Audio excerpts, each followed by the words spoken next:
They call it simulations. I call it animations because computer scientists, they know that you can have the software come to whatever result you want by changing the program or changing what you call the input parameters, the orders that you ask the program to work from.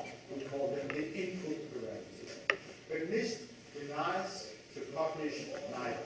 Neither they do not want to publish the software they're using, nor the input parameters. So this basically means that the answer to the question, why did the 7 collapse, was meant by NIST saying that the answer to your question is in my computer. This is a black box. Trust me, the answer is in my computer. This is basically what they're doing. Animations, as I call them, is meant to visualizing things. And in a little while, I'll show you the result of the NIST calculations, which was extensive according to their own time, probably expensive because this was one of the points of it. They had some of the world's biggest computers chewing on these data for 6 to 8 months. And you'll see the result in a little while. I'm kind of ambitious showing these things because we are all by nature inclined to believe what we're seeing. Most people who have seen Star Wars and George Lucas animations believe in flying saucers and that you can go from one end of the universe to the other with the snap of the fingers, and you have anti-gravity aircraft and you have space beams, weapons. But they do this.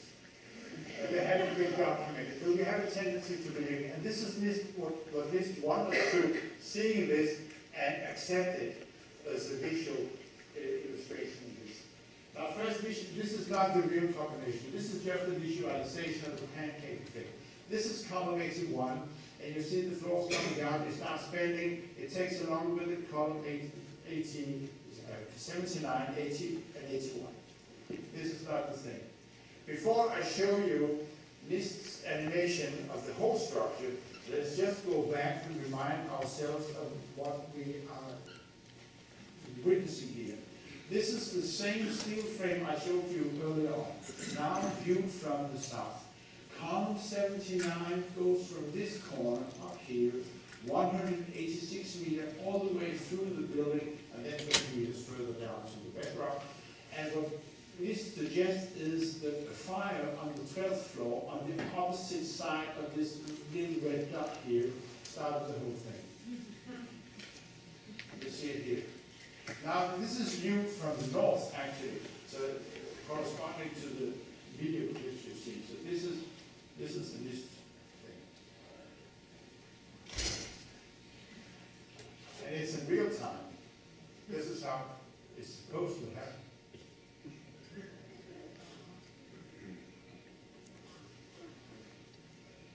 Yeah, it took more than 4 seconds.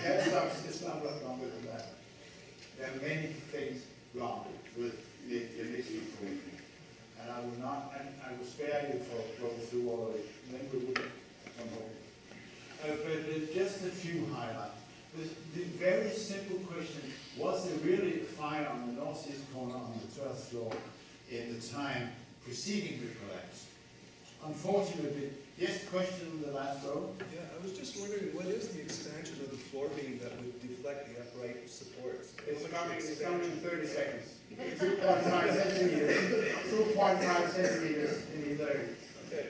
But then, please allow me first to mention or to touch upon the question if there was a fire actually going on in the 12th floor. Because NIST came out with an interim report, an intermediate report in 2004, where they already had made all the work regarding the mapping of the fires in the building. And this is selected wording from this report. You don't have to go through it all. But just I want to direct your attention to the last sentence here. Around 4:45, the photograph showed fires on floor 7, 8, 9, and 11 in the middle of the North Bay.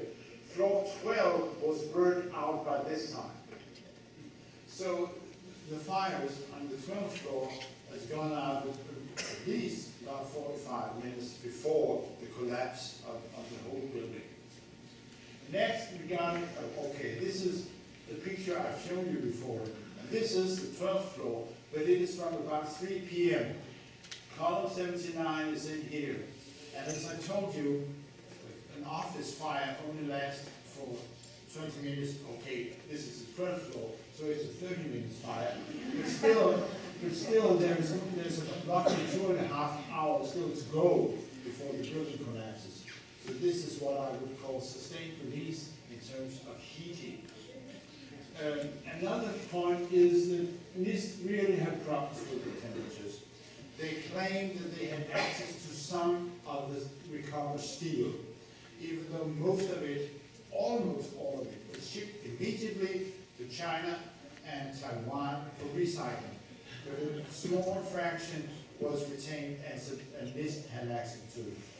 And from the primer paint and other physical parameters, you can determine the temperature these steel beams had been exposed to.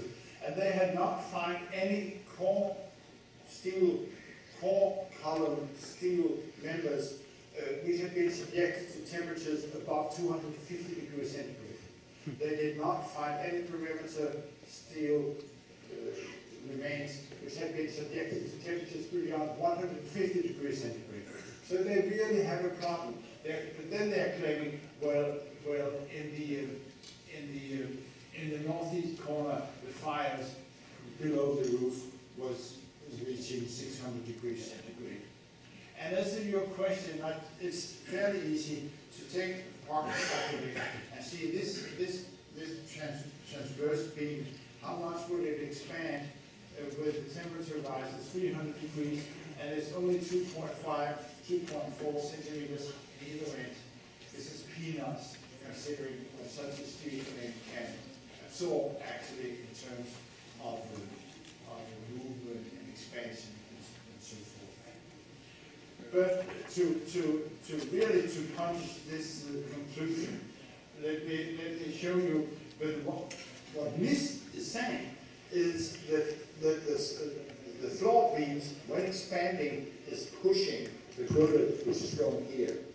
This is lateral expansion, is what we call it. But this is not what a floor beam does when it's being heated up. And this is proven themselves in the work on the towers, where they did do experiments, and some of them very clever and meaningful. One of them was that they built a full-scale model of the floor, not the biggest one was 20 meters, but they did not have ovens this size. So that they made one of 10 meters, and so they built the whole floor, 10 meters length, put it into an oven, heated it up with a load on, and expected it to fall. It didn't. It sagged. Looked like this. So this is an experimental result, and we love experiments in natural sciences. This is what we really trust, experiments. And this is what happens to a floor when you heat it up. It sags, even also at lower temperature, because the steel softens in the process. You can see the fire insulation here also on the floor. Actually, this result became the basis of NIST's suggestion for a collapse mechanism for the towers, because they suggested that this sagging of the floors were pulling in the perimeter columns, actually causing the perimeter to collapse first, and then why the rest fell down. They did not. Let me put in a footnote. Regarding the towers, it is 14,000 pages, I think, this report, including all the data, whether it's dead meat and hot air, mostly. But the NIST report stops at the time when the towers collapsed.